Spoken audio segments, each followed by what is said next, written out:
আসসালামু আলাইকুম রহমতুল্লাহ।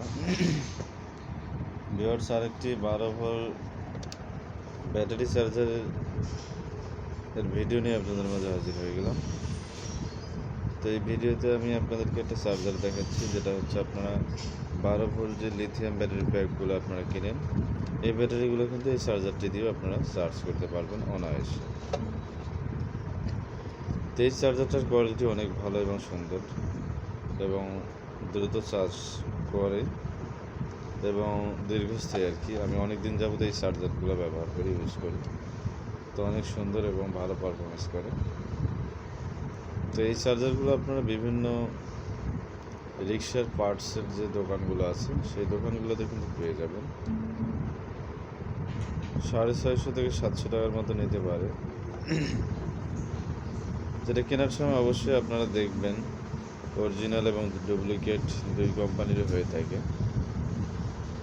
তো কভারটা যেন এরকম চকচক করে, গাঢ় কালার এরকম দেখে নেবেন। আমার হাতে যেটা দেখতে পাচ্ছেন এরকম দেখে।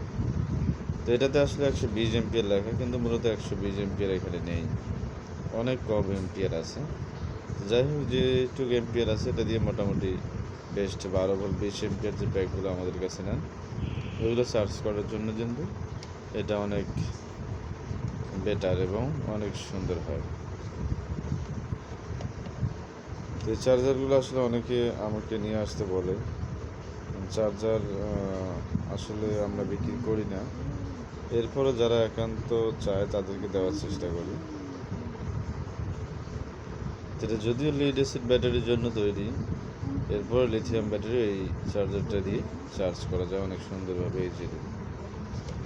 তো এটাতে যখন আপনার প্লাস মাইনাস দুইটা ক্লিপ আছে, এই ক্লিপে যখন ব্যাটারিতে লাগাইবেন তখন কিন্তু এখানে সবুজ বাতি জ্বলবে, একটাতে সবুজ বাতি জ্বলবে। আর যখন আপনারা ইলেকট্রিক লাইন দেবেন, কারেন্টের লাইন দেবেন, তখন কিন্তু লাল বাতি জ্বলে উঠবে এবং এখানে যে একটা কুলিং ফ্যান আছে এই ফ্যানটা চালু হয়ে যাবে। আবার যখন ফুল চার্জ হয়ে যাবে তখন অটোমেটিক এই কুলিং ফ্যানটা বন্ধ হয়ে যাবে এবং এখানে যে লাল বাতি এটা কিন্তু সবুজ হয়ে যাবে। তো আশা করি বুঝতে পারছেন এই চার্জারগুলো আপনারা যারা বলেন যে ভাই 12 ভোল্ট কোন চার্জারটা ইউজ করব, তাদের জন্য এই ভিডিওটা।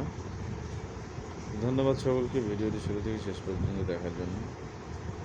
পরবর্তী ভিডিও নিয়ে আপনাদের মাঝে হাজির হব। সেই পর্যন্ত আপনারা সবাই